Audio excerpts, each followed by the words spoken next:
आज हम इसमें डिस्कस करने वाले हैं। We are going to discuss about India Iran relationship.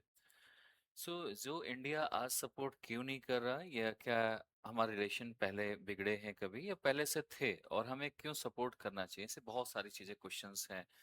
तो हम इसका ईरान अभी इंडिया जो सपोर्ट नहीं कर रहा उसके बारे में तो हम डिस्कस करेंगे लेटर ऑन, बट अभी की जो ज़रूरत है हमें वो समझना है कि क्या हमारा इसका रिलेशन बहुत पुराना है, क्या हमें इसे सपोर्ट करना चाहिए। जब आप रिलेशन के बारे में इसके बारे में स्टडी करेंगे समझेंगे, सो जिसे हम मैं इसे कंप्लीट एनालिसिस पर लेकर चलूँगा, जिससे हम इसमें समझ पाएँ कि इंडिया ईरान का रिलेशनशिप, फिर आप डिसाइड करेंगे कि हमें सपोर्ट करना चाहिए कि नहीं करना चाहिए, और फिर उसके बाद अभी की सिचुएशन, करंट सिचुएशन को भी देखकर हम बात करेंगे कि करना चाहिए कि नहीं करना चाहिए। ठीक है?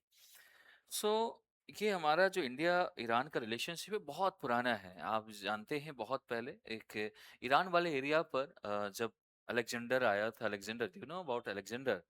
ठीक है। सो उस टाइम पर पर्सिया में एक एम्पायर होता था, that is called Achaemenid empire.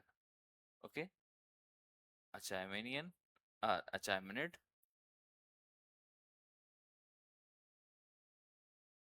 मैनिड empire. ये पर्सिया का एम्पायर था। ये काफी रूल किया, और ये इंडिया ईरान के उस टाइम पर कॉमन होमलैंड या कॉमन लिंग्विस्टिक और बहुत सारे कॉन्टेक्ट रहे हैं। और दूसरा कॉन्टेक्ट इसके साथ था, एक तो हमारा कॉमन है, कॉमन होमलैंड है, दोनों एक दूसरे से कनेक्टेड है। लैंड के थ्रू आप देखोगे अभी तो पाकिस्तान हट गया। अदरवाइज नियोलिथिक से हम स्टार्ट करें तो पाकिस्तान ईरान बॉर्डर से होकर ही हमारे नियोलिथिक के जो लोग थे वो ट्रेड किया करते थे। दूसरा ये कि पाकिस्तान जब से अलग हुआ, अदरवाइज उसका वेस्टर्न पार्ट पूरा ईरान से जुड़ा हुआ, पर्सिया ईरान के अंडर आता था। अफगानिस्तान, पर्सिया, टर्की, ये सारा जो ईरान है, इराक है, ये सारा पर्सिया के अंडर आता था। तो हमारा अगर हम मौर्य पीरियड में देखें, अलेक्जेंडर के टाइम पे देखें, धनानंद नंदा डायनेस्टी से देखें, तो उस टाइम पे हमारे साथ पर्सिया के साथ काफी अच्छे रिलेशन थे। पर्सिया और इंडिया का रिलेशन उसी टाइम से स्टार्ट है। और तक्षशिला जो आज की डेट में आपका पाकिस्तान वाले एरिया पे है, पाकिस्तान और अफगानिस्तान के बीच में वहां पर लोकेटेड तक्षशिला जो था, that was the part of commercial centre. ये कॉमर्शियल सेंटर होता था। यहीं पर यूनिवर्सिटी भी, तक्षशिला यूनिवर्सिटी भी बनी। तो एक तो ये है रिलेशनशिप का दो तीन पार्ट, एक तो अचायमेनिड एम्पायर के साथ भारत का रिलेशन, इंडिया भारत का रिलेशन। दूसरा हमारे एक लिंग्विस्टिक, क्योंकि लैंग्वेज जो है वो काफी सिमिलर है, लिंग्विस्टिक प्रॉब्लम नहीं थी। दूसरा रेशियल पार्ट अगर देख लें आप, वैदिक एज में देख लो, हमारे सेंट्रल एशिया से ही आर्यंस आए हुए हैं, सो मे भी वो वहां से पार्ट, उसका पार्ट रहे हैं, सारी चीजें रही हैं। तो एक तो रेशियल भी है, racial past, linguistic, common linguistic, common racial past and common homeland.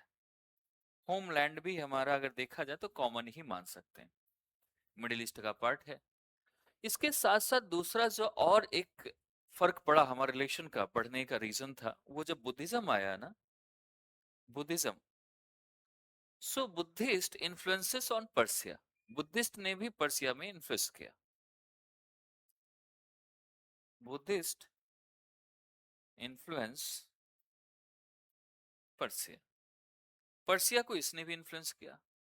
और ये हमारा एक जो कंटिन्यूम था, या अब देखा जाए एक रिलेशन जो बुद्धिस्ट का उससे पहले के रिलेशन से, ये लगभग 7th century एडी तक इनका हमारा रिलेशन अच्छा खासा चला है। मतलब एक रिलेशनशिप, ऐसा रिलेशनशिप जो लॉन्ग टर्म काम कर रहा है। एक तो ये रिलेशन आ गया, नंबर वन रिलेशन यहाँ से स्टार्ट हुआ, और मैंने बताया कि एक तो ये चाइमंड एम्पायर। इससे पहले की बात कर लें तो वैदिक एज वाला पार्ट रख लो, वैदिक एज क्योंकि इससे पहले आया, इंडस वैली के टाइम से। इंडस वैली में वैसे भी इसी का, यहीं से होकर गुजरते थे। इंडस वैली से पहले नियोलिथिक का भी पार्ट था, नियोलिथिक से भी, नियोलिथिक में जो लोग यहाँ से होते हुए मेसोपोटामिया जाते थे, वो भी इसका रूट बना के रखा था इसको, ईरान का। तो हमें बहुत सारे कॉन्टेक्ट मिलते हैं। इसके बाद थोड़ा सा और आगे बढ़े हम, एडी में जाकर चलें, और 7th century के आसपास देखा जाए तो 6th और 7th century में, नॉट एट्थ सेंचुरी कह सकते हो, उस टाइम पे 7th century से स्टार्ट हुआ फिर से advent of Arab, advent of Islam India में आना स्टार्ट हुआ। राइट, एडवेंट ऑफ इस्लाम और अरब, यहां से आप देखेंगे ये रिलेशन हमारा स्टार्ट हुआ ट्रेडिंग से। आपने एक वर्ड सुना होगा, मोपिला। कहीं कहीं मोपिला नाम देते हैं, कहीं भी मोपिला नाम देते हैं, राइट? लॉट ऑफ नेम्स और देयर। तो यहाँ पर बहुत सारी चीजें हैं। तो वो वहां से ये हमें मालूम चलता है कि इस टाइम पे जो अरेबियन आए, अरेबियन हमारे यहाँ अरब से एडवेंट हुआ उनका because of the trading. Trading के लिए, मसालों के लिए साउथ इंडिया में ट्रेवल करते थे। ट्रेड, ऐसा नहीं कि डायरेक्ट अटैक ही हुआ एडवेंट में, ऐसा नहीं है कि दे अटैक्ड इन इंडिया, इंडिया में अटैक किया और सीधा गजनवी से हो। गजनवी से पहले था ऐसा रिलेशन हमारा, ऐसा नहीं कि रिलेशन नहीं था, रिलेशन था, ट्रेडिंग का था। और यहाँ आए और यहाँ आकर ये सेटल होना शुरू हो गया इंडिया में, ये बात अलग है। बिजनेस बढ़ने लगा साउथ इंडिया में, ये सेटल होना शुरू हो गया। और हमारे इंडिया में एक कल्चर था कि डाउरी देना, डाउरी के उसमें ये अपने लैंड देने लगे इंडियंस।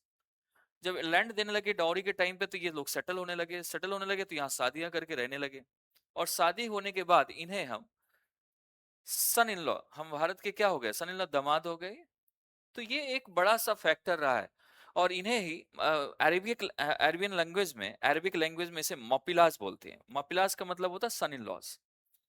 सो ये माफिलाज इन्हें नाम दिया गया, इसीलिए ये हमें मॉडर्न इंडिया में भी इनका नाम मिलता है। गांधी जी इनका सपोर्ट किया जब ब्रिटिश इनकी लैंड छीनने लगी और एक्वायर करने लगी। सो दे सेड कि ये हमारी लैंड है। बट ब्रिटिश तो जानती थी कि आपकी नहीं है, आप तो आके बसे हो, जैसे हम आए हो वैसे आप भी आए थे बहुत पहले। तो एक तो ये रिलेशन इसका रहा है। कुछ इससे रिलेटेड हमारे पास लिटरेरी सोर्सेस भी हैं। वैदिक एज के टाइम पर ऋग वैदिक का, जैसे ऋग वैदिक हमारे पास बुक है और वेद है, वैसे ही एक ईरानियन बुक है जंड अवस्था। ये सेम कॉपी है लगभग लगभग, मैक्सिमम इसमें एविडेंसेस सेम मिलते हैं, जंड अवस्था। ये उस टाइम की ईरानियन लैंग्वेज में लिखी गई, पर्शियन लैंग्वेज में है। सो बेसिकली ये भी एक इसका पार्ट मानते हैं कि ऐसा था। इसके बाद मुगल्स, सूफीज्म आया, एडवेंट ऑफ इस्लाम आया, इस्लाम के बाद यहाँ पर सूफीज्म आया। Okay, Sufism, spiritual interaction between India and Iran start हो गया।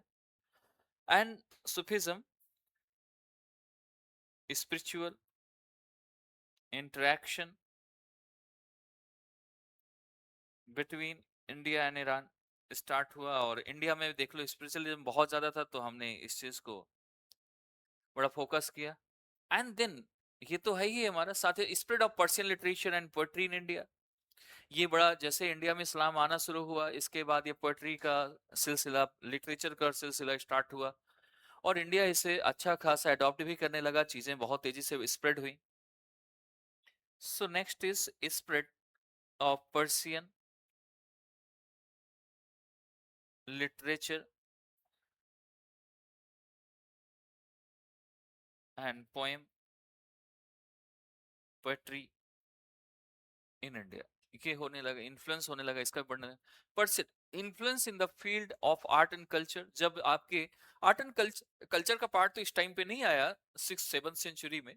बट जब आपका मोहम्मद गौरी जब से इंटर हुआ इंडिया में, यानी 12th सेंचुरी, आपको यू नो वेरी वेल कि 1191, ये आपको याद है अच्छे से, पानी, बैटल ऑफ पानीपत, वो Tarain, battle of Tarain, not Panipat, sorry. So वहां से हमारा यह है कि इस्लामिक जो एक कल्चर है, इंडो इस्लामिक कल्चर, आप पढ़ते हो, आर्किटेक्चर पढ़ते हैं, यू नो। सो यहाँ से 12th सेंचुरी से इस्लामिक कल्चर इंडिया में एंटर हुआ। तो इससे भी, इसने भी हमारे इंडिया के साथ एक रिलेशन, एक कनेक्शन बन गया। हमने भी फॉलो किया, इन्होंने हमारे कल्चर को भी फॉलो किया। एंड देन इसके बाद अब decline in the direct Indo Iranian links decline हुए धीरे धीरे। कंटिन्यूइंग कंटेम्पररी लिंक्स हमारे डिक्लाइन हुआ। तो ये तो हमारा हो गया पुराने टाइम का एक रिलेशन हुआ। फिर इसके बाद जब हमारी कंट्री स्ट्रगल कर रही थी ब्रिटिश के टाइम पर, तो उस टाइम पर फिर से हमारा रिलेशन डेवलप होना स्टार्ट हुआ। क्योंकि जब ब्रिटिशर्स आ गए या यूरोपियंस आ गए, तो इंडिया में हिंदू मुस्लिम एक जैसा हो गया। इसके साथ साथ आपको आपको खलीफा याद होगा कि खलीफा जब ब्रिटिश ने उन्हें कैप्चर किया, उन्हें पकड़ा, सो उसके बाद यहाँ यहाँ खिलाफत मूवमेंट स्टार्ट हो गया, आपके बिहार से स्टार्ट हुआ और हिंदू मुस्लिम फिर से एक साथ आए। एंड गांधी ने इस चीज की प्रेज भी की कि ये अच्छी चीज हुई कि हिंदू मुस्लिम एक साथ, यूनिटी बन रही है और ऑर्गेनाइजेशन बन रहा है, बहुत अच्छा हो रहा है, ये चीजें स्टार्ट हुई। इसके बाद इसमें बहुत टाइम बाद नेहरू ने इसमें एक पॉइंट मैं और आपको बता दूं कि अभी ओल्ड, जो एज ओल्ड टाइज हमारे, कैसे few people have been more closely related to the origin and throughout history than the people of India and the people of Iran. Jawaharlal Nehru ने इस चीज पर बात करी और इस चीज को बताया खास करके। इसके बाद जवाहरलाल नेहरू कहते हैं, I use to dream of a Persia, कि पर्सिया के बारे में एक ऐसा रिलेशन, ऐसा चीज, ऐसा देखा करते थे कि where bulbuls made love of the roses. इस चीज को समझोगे, made love to the roses, एक बुलबुल, एक कहानियां, ऐसी चीजों को लेकर। Where in dream land gardens poet sat around their wine cup and in evoke.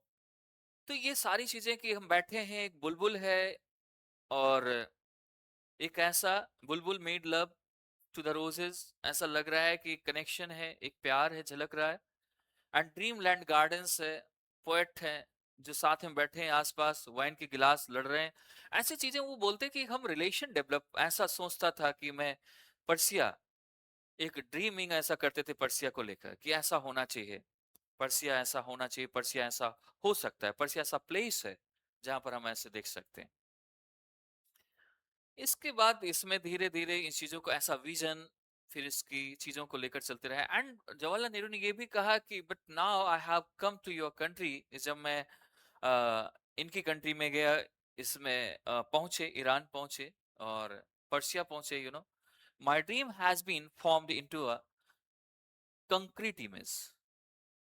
Concrete image में जो हमारी एक जो ड्रीम है वो फॉर्म्ड हो चुकी थी, that find is permanent place in the inner chamber of my experience and I have visited. कि उन्होंने एक विजिट किया, एक टॉम्ब था वहां पर, सैदीज टॉम्ब, उस टॉम्ब पे भी जाके विजिट किया, देखा उन्होंने। एंड उन्होंने ये भी चीज देखा कि वहां पर एक हाफिज का प्लेस था, रेस्टिंग प्लेस, वहां पर बैठे उसके पास, और उन्होंने काफी अच्छी महसूस किया। वहां पर गार्डन था, गार्डन को लेकर उस चीज को उन्होंने फील किया कि जो मेरा ड्रीम था वो दिख रहा है मुझे। चारों तरफ ग्रीन था उनके पास, वुडलैंड का काम हुआ था, आपके वुडलैंड से चीजें बनी हुई, यहाँ से वुडन से चीजें बनी हुई थी, ऐसा लग रहा था कुछ ऐसी चीजें हैं। और रोजेज आसपास दिख रहे थे, तो जो ड्रीम देखा था वो वहां पर उनको सच होता दिख रहा था। The past A Persia lent the old world perfume of its own sunny hours of spring to the morning of the day, and silent voice of your poet filled the silence in the heart of the poet of the modern India. So ये जवाहरलाल नेहरू ने Iran के बारे में ऐसा बात की, उन्होंने उनकी पोएट्स के बारे में इतनी बात की, समझाया, बताया कि ऐसी चीजें थी जो हमारे हार्ट पे, दिलों पे जगह करके गई हैं, और आज भी है ऐसा रिलेशन। रविन्द्रनाथ टैगोर ने भी इनके बारे में बहुत अच्छा बात की है। रविन्द्रनाथ टैगोर ने कहा, the people of India and Iran two ancient neighbouring civilisations हैं। ऐसे हमारे पुराने, जो एक हम बात करें कि एंशियंट नेबर, क्योंकि हमारा एक, नो डाउट, वैदिक वहां से आया, वैदिक कल्चर आपका सेंट्रल एशिया से आया, तो वो चीजें हम एंशियंट रिलेशन है, एंशियंट नेबर है हमारे। और आप बाद में अलेक्जेंडर के टाइम पे भी अच्छा रिलेशन रहा है, उसके बाद भी रिलेशन रहा है, हमारी तो ट्रेड ही वहां से, पर्सिया से होता था, काफी हिस्टोरिकल लिंक्स थे। तो उन्होंने कहा कि एक कॉमन, जैसे मैंने पहले बताया, लिंग्विस्टिक, रेशियल एंड होमलैंड, सारा कुछ कॉमन था। एंड यही रविन्द्रनाथ टैगोर ने भी यही बात कही। उन्होंने कहा कि और भी ऐसा नहीं कि एक ही चीज कॉमन है, उनके अकॉर्डिंग भी field of language, religion, art and culture, food and traditions, maximum things are common. तो अगर सब कॉमन है तो हमें एक रिलेशन ऑटोमेटिक डेवलप हो जाता है। अब कहीं भी जाओ, आपकी तरह के लोग कुछ मिल जाएं, तो रिलेशन वहां डेवलप होता है कि ये मेरी तरह का पर्सन है, मेरी तरह, रिश्ते बन जाते हैं। बाकी को तो छोड़ दो, या हमारी वाइफ से मिल रही है, हमारी चीजें ऐसी हैं, तो वैसे वैसे चीजों को यहाँ पर, तो एक, today the two countries enjoy warm, एक दूसरे की चीजों को फील कर सकते थे, एंजॉय कर सकते थे, फ्रेंडली रिलेशन था, and cooperate a wide range of the fields, ये सारी चीजें इसमें स्टार्ट हुई। प्री हिस्टोरिक टाइम पर हम चलें, थोड़ा सा और एज पे चलें, कि क्या इतना ही इनफ है या और भी रिलेशन कभी रहा है पहले का। तो प्री हिस्टोरिक टाइम में, जैसे मैंने आर्यन से बताया, तो उसको बताने की जरूरत नहीं है फिलहाल में, बट मैं फिर से एक बार बता देता हूं कि 2000 बीसीई से लेकर, या 3000 बीसीई के आसपास भी देखा जाए, 3000 बीसीई से 2000 बीसीई के आसपास, उससे पहले भी रिलेशन हमारा रहा है, ऐसा पार्ट मानते थे। आज के जो मॉडर्न इराक है, सदर्न ईरान है, the people of west and south west India, came from the same region. वहां से लोग इंडिया पे आए हुए हैं। अगर हम नॉर्थ वेस्ट इंडिया की बात करें, द पीपल ऑफ वेस्ट की बात करें, सो वो वहां के लोग हैं जो अभी हमारे इंडिया में रुक रहे हैं, इंडिया में बसे हुए हैं लोग। तो ऐसा नहीं, रिलेशन नहीं था। फिर 1500 बीसी में देखा जाए तो आर्यन ट्राइब्स की बात करते हैं। फिर इसमें बात स्टार्ट हुई, यहाँ पर आपको यहाँ पर मिले हमें काफी लोग, इंडस वैली सिविलाइजेशन के टाइम पर भी हमें देखने को मिलते हैं। तो ये बहुत सारी ऐसी चीजें रही हैं, कॉमन हमारे रही हैं। इसके बाद जियोग्राफिकल लैंग्वेज के जियोग्राफिकल कनेक्शन भी देख सकते हैं हम इसमें। अब जियोग्राफिकल कनेक्शन में देख ले तो आपको कैस्पियन सी, आप देखो देख लो उसका साउथ ईस्ट ऑफ कैस्पियन सी से, वहां से लेकर जो while the Indian tribes migrated into the Indian सब कॉन्टिनेंट, जो ईरान है, जो उस एरिया से लोग हैं साउथ ईस्ट कैपियन से वहां के लोग माइग्रेट हुए, मूव्ड हुए किधर, इंडिया की तरफ। और इंडिया में आजकल मैक्सिमम ट्राइब्स वहां की रह रही है। ये भी एक पार्ट है इसका, समझने की बात है, समझने की इसमें चीजें हैं कि जो हम समझ सकते हैं। इसके साथ साथ आपकी किर्गिस्तान, तुर्कमेनिस्तान, ये सभी से तो हमारा रिलेशन था ही था, साथ में सारे उसी चीज के पार्ट थे। और इसके इसकी और भी अगर हम स्क्रिप्चर पे जाएं, scripture Vedas, the Indian Aryans of the Indian Aryans, जिसमें हम वेदास का नाम देते हैं। वेदास मींस टू नो, विद्या। And the Avesta, Avesta means Iranian विद्या, ईरानियन की बात कही गई है। Both agreed agree on the causes which led to the migration of the Aryans from their original homeland called जो अवेस्ता, अवेस्ता में बात करें, अवेस्ता में एक वर्ड लिखा गया है, अजेंडा अवेस्ता एक बुक है, ईरानियन बुक है जो ऋग्वेदा टाइप का है। उसमें एक वर्ड कॉम दिया गया है कि उसमें होमलैंड को क्या नाम, ओरिजिनल होमलैंड को क्या नाम दिया गया है। आर्य आर्यन, ये ए आई से आर्यन यहाँ लिखा गया है, आर्यना वाइजो, वाइजो, ये वहां के होमलैंड का नाम दिया गया है। और इन वैदिक अकाउंट में हमारे फ्लड ऑफ वाटर, ये सब मैक्सिमम चीजें यहाँ से ऐसी चीजें मिली। Avesta accounts in the flood of snow and frost, ये सारी चीजें क्योंकि आपस में जुड़े हुए थे, तो जाहिर सी बात है इंडिया में, आपको मालूम है कि इंडिया में हिमालय था, उस हिसाब से चीजें हमारी ऑटोमेटिकली ये यहाँ से वहां ट्रेवल करते थे, इसलिए जानते थे चीजों को लेकर। कहीं ना कहीं वहां पर भी पाणिनि की जो संस्कृत में संस्कृत बाय पाणिनि जो लिखा गया है, जो चीजें उनकी है, वो वहां पर भी, ईरान में भी उसके एविडेंसेस मिलते हैं कि वहां पर लोग ऐसे इसको फॉलो करते थे। तो ऐसे ये हमारे रिलेशन, बहुत सारी चीजें डेवलप हुई। अब अगर हम और भी लेवल पे चलें, और भी चीजें देखें, तो ये एक नॉर्मल सी चीज हो गई उस टाइम की, जो हम अभी देख सकते थे, अभी कॉमन हम इरा में देख सकते थे कैसे कैसे चीजें हुई। अब हम अगर बुद्धिस्ट पर्सिया पे देखते हैं, first of century, you know कि कनिष्का, जो बीसी में फर्स्ट सेंचुरी बीसी बात करें, so Kanishka the ruler of north west, आप देखोगे कनिष्का हो, सकाज हो, कोई भी हो, ये पर्सिया से होकर ही भारत आए हुए हैं।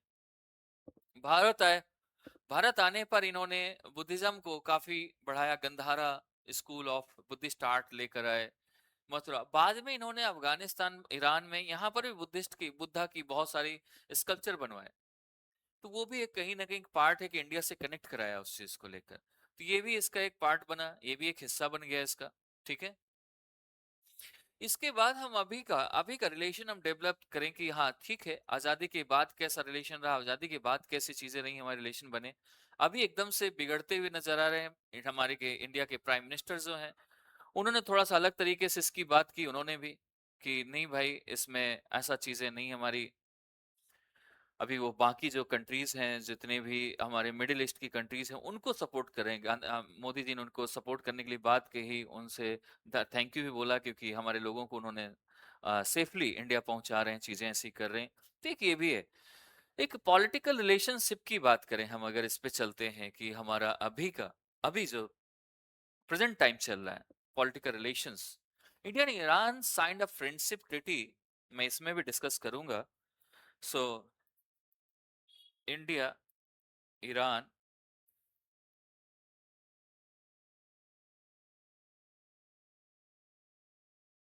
फ्रेंडशिप ट्रीटी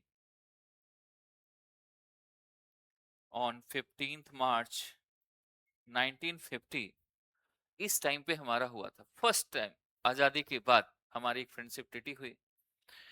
उसके बाद यहाँ पर हमारे प्राइम मिनिस्टर अटल बिहारी वाजपेयी काफी टाइम के बाद the visit of prime minister Shri Atal Bihari Vajpayee, PM Atal Bihari Vajpayee visit किया ईरान में। एंड फिर एक हमारा डिक्लेरेशन साइन हुआ वहां पर 2001 में, that is signing off Atal Bihari Vajpayee ने वहां साइन किया विजिट करके, तेहरान डिक्लेरेशन इन अप्रैल, तेहरान डिक्लेरेशन इन अप्रैल 2001 में। फिर इसके बाद हमारे वहां के भी followed by visit HE president, HE उनका पूरा नाम, एचई प्रेसिडेंट सैयद मोहम्मद खातमी, लिख लो अगर नाम लिखना है इसका, सैयद मोहम्मद खातमी। ये भी हमारे दिल्ली में दिल्ली विजिट किया और दिल्ली में इन्होंने न्यू दिल्ली डिक्लेरेशन साइन किया 2003 में।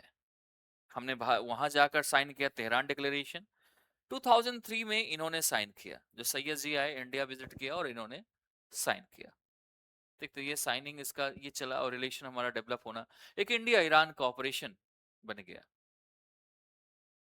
सो ये चीजें स्टार्ट हुई। इसके बाद बायलैटरल रिलेशन भी हमारे स्टार्ट हो गया। Bilateral relations were further boosted by the visit of Prime Minister Sri Narendra Modi. Narendra Modi जब मई 2016 में जब विजिट किया, नरेंद्र मोदी, पीएम नरेंद्र मोदी, इन्होंने 2016 में विजिट किया। विजिट करने के बाद यहाँ पर ज्वाइंट स्टेटमेंट, जिसका नाम दिया गया ज्वाइंट स्टेटमेंट, यानी बायलैटरल दो देशों के बीच की बात है जो इस स्टार्ट किया गया, एमओयू साइन हुआ, बायलैटरल रिलेशंस डेवलप होना स्टार्ट हुए, तो उसको नाम दिया गया सिविलाइजेशनल कनेक्ट कंटेम्परेरी कॉन्टेक्स्ट। ये सिविलाइजेशन,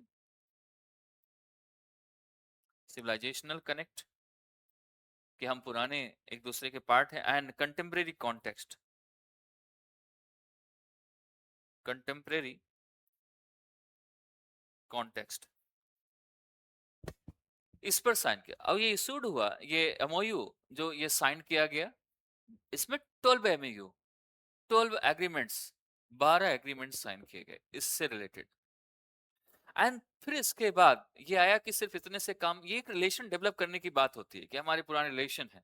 रिलेशन के बाद अब बिजनेस पे बात आ गई कि हमें कुछ और भी बढ़ना चाहिए, रिलेशन बढ़ाना है तो कुछ लेन देन करना पड़ेगा, बिजनेस करना पड़ेगा। तो यहाँ बायलैटरल की जगह ट्राइलेटरल एग्रीमेंट हुआ, शुरुआत हुआ कि 2-3 कंट्री साथ में, अफगानिस्तान को भी हम लेकर आ गए बीच में, तो ट्राइलेटरल एग्रीमेंट साइन हुआ, यहाँ से स्टार्ट कर सकते हैं। तो यहाँ पर इसके बाद trilateral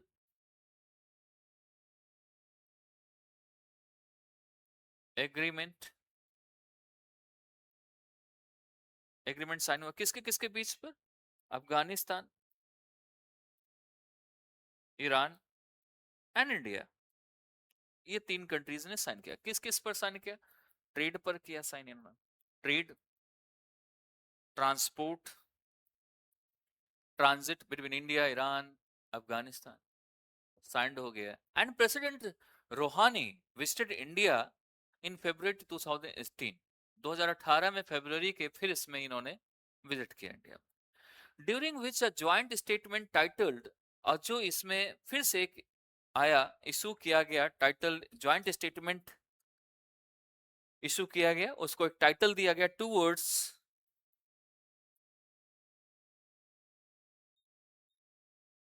prosperity through greater connectivity,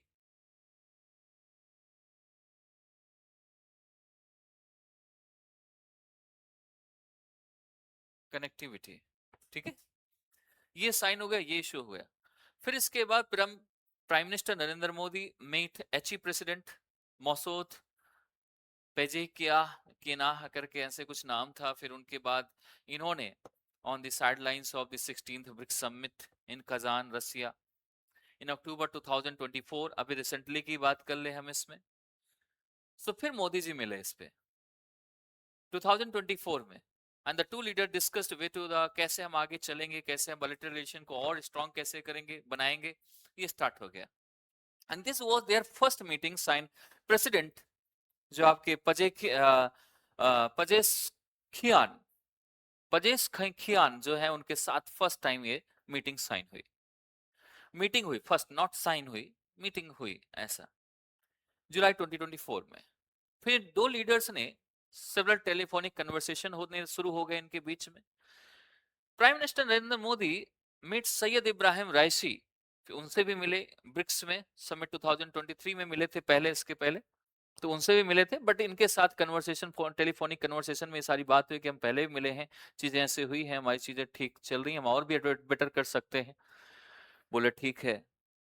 इसके बाद एससीओ जो हेड है ऑफ द स्टेट समिट में समरकंद उज्बेकिस्तान इन सितंबर 2022 में भी हुई थी, पहले इसके पहले भी बात हुई, ऐसी बहुत सारी हमें विजिट हुई। फिर इसके बाद हमारे वाइस प्रेसिडेंट जगदीप धनखड़ ने भी विजिट किया ईरान में 22 मई 2024 में, 2024 में उन्होंने विजिट किया to attend official ceremony to pay the condolences following the demise of president doctor Seyed Ebrahim राइसी।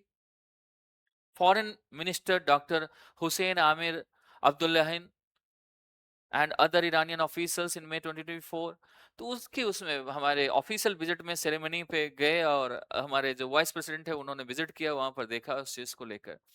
इसके साथ they are two have been, कह सकते they have been two parliamentary speakers level visit between India and Iran with Lok Sabha Speaker Meira Kumar visiting Iran in 2011 पहले की अगर बात करें, and उनके बाद में वहां से रिटर्न में आए माजिस करके हैं। सो वो भी अब मतलब आना जाना हमारा रहा है, विजिट रहा है, तो रिलेशन हमारे बहुत पहले से चलते आ रहे हैं, चीजें चलती जा रही हैं। अब रिसेंटली 2025 की अगर हम बात कर लेंगे, 2025 में भी कुछ ऐसी एक्टिविटीज हुई हैं क्या ईरान के साथ, चीजें बनी हैं क्या?